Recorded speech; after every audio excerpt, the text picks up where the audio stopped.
நீங்க கட்சி ஆரம்பிச்சு 3 வருஷம் ஆகுது. இந்த நாட்டு மக்களுக்கு என்ன செஞ்சீங்க? கட்சி ஆரம்பிச்சு 3 வருஷம் ஆகுது. நாட்டு மக்களுக்கு ஏதாவது செஞ்சிருக்காங்களா? நாம் எந்த இடத்தில் வாக்குகளை கேட்டாலும் இந்த திட்டத்தை நிறைவேற்றுகிறோம், எங்களுக்கு வாக்களிகள் என்று மக்களை கேட்டு வாக்குகளை பெற்றோம். மக்களுடைய கோரிக்கைகளை நிறைவேற்றி துணிச்சோடு மக்களை சந்தித்து வாக்குகளை கேட்டோம். ஆனால் நீங்கள் அப்படி இல்லை. திரைப்படத்தின் மூலமாக நீங்க தோன்றி நடித்து அதன் மூலமாக நீங்கள் வெற்றி பெற்றிருக்கின்றீர்கள். முதலமைச்சர் அவர்களே, மக்களுக்கு சேவை செஞ்சு நீங்கள் வெற்றி பெறவில்லை. அனைத்து இந்திய அண்ணா திராவிட முன்னேற்ற கழக நிர்வாகிகளாம் சரி, கூட்டணி கட்சி நிர்வாகிகளாம் சரி, அந்தந்த பகுதியிலே மக்களுக்கு தேவையான திட்டங்களை கொண்டு வந்து அரசுடைய கவனத்திற்கு கொண்டு வந்து நிறைவேற்றி அதன் மூலமாக சேவை செய்ததன் மூலமாக அதிமுக வெற்றி பெற்றிருக்கின்றது. இன்றைய தினம் டிவிக்கு அமைச்சரவையில் இருக்கின்ற பொதுப்பணித்துறை அமைச்சர் பேசுகிறார். அவர் ஒரு கட்சியில் இல்ல, பல கட்சியில் இருந்தவர். முதல்ல திமுகவில் இருந்தார் பொதுப்பணித்துறை அமைச்சர், இரண்டாவது விடுதலை சிறுத்தை கட்சியில் இருந்தார், இப்போது டிவிகேல இருக்கார். அடுத்தது எந்த கட்சிக்கு போவார் தெரியல. ஆக நாங்கெல்லாம் அப்படி அல்ல. நான் 1974 சிலுவமலை கிழக்கழக செயலாளராக பணியாற்றி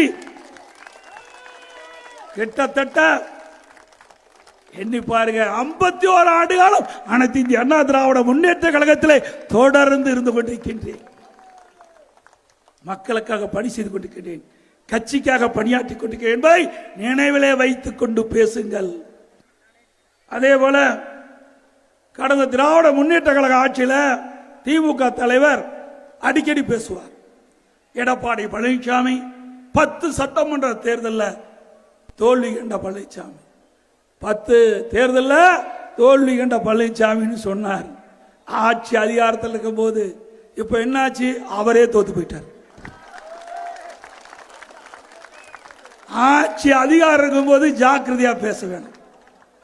ஆட்சி இருக்கும் போது தலைகால் புரியாமல் பேசக்கூடாது. ஆக ஆட்சி அதிகாரம் வரும்போது பணி வர வேண்டும். டிவிகே தலைவர் அவர்களே, டிவிகே கட்சி சேர்ந்த நிர்வாகிகளே அடக்கி வாசிங்க, இல்லைன்னா உங்களுக்கு இப்படிப்பட்ட நிலைமை ஒரு காலத்திலே வரும்.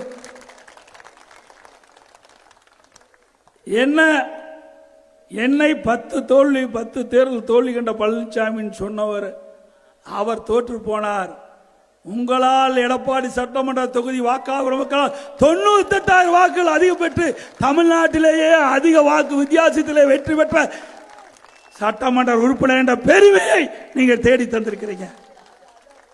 இன்றைய தினம் ஆட்சியாளர்கள் பெரும்பான்மையான இடத்துல வெற்றி பெறல, 108 இடத்துல தான் வெற்றி பெற்றிருக்கிறாங்க.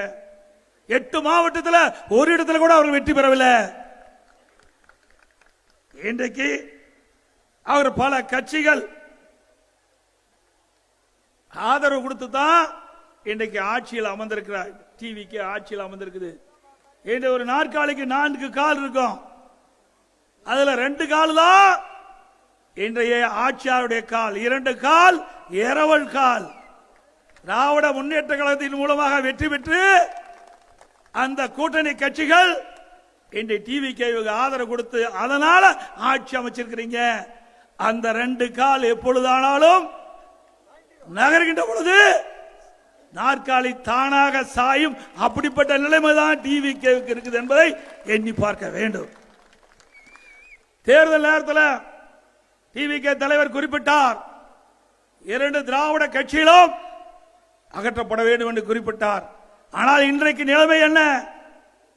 திராவிட முன்னேற்ற கழக தலைமையில் அமைக்கப்பட்ட கூட்டணி கட்சியிலே வெற்றி பெற்ற அந்த சட்டமன்ற உறுப்பினர்கள் தான் டிவிகே ஆட்சிக்கு முட்டு கொடுத்து தாங்கிக் கொண்டிருக்கின்றார்கள்.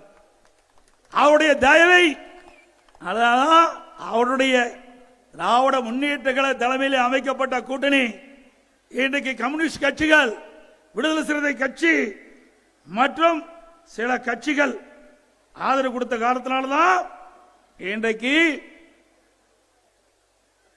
டிவிகே ஆட்சியில் இருக்குது. தனி பெருமையாண்மையோட ஆட்சி அமைக்கல. அவர்கள் தயவு எந்த அளவுக்கு இருக்கிறதோ அந்த நாட்கள் தான் இவர் ஆட்சியில் இருப்பார் என்பதை அவர்கள் எண்ண வேண்டும்.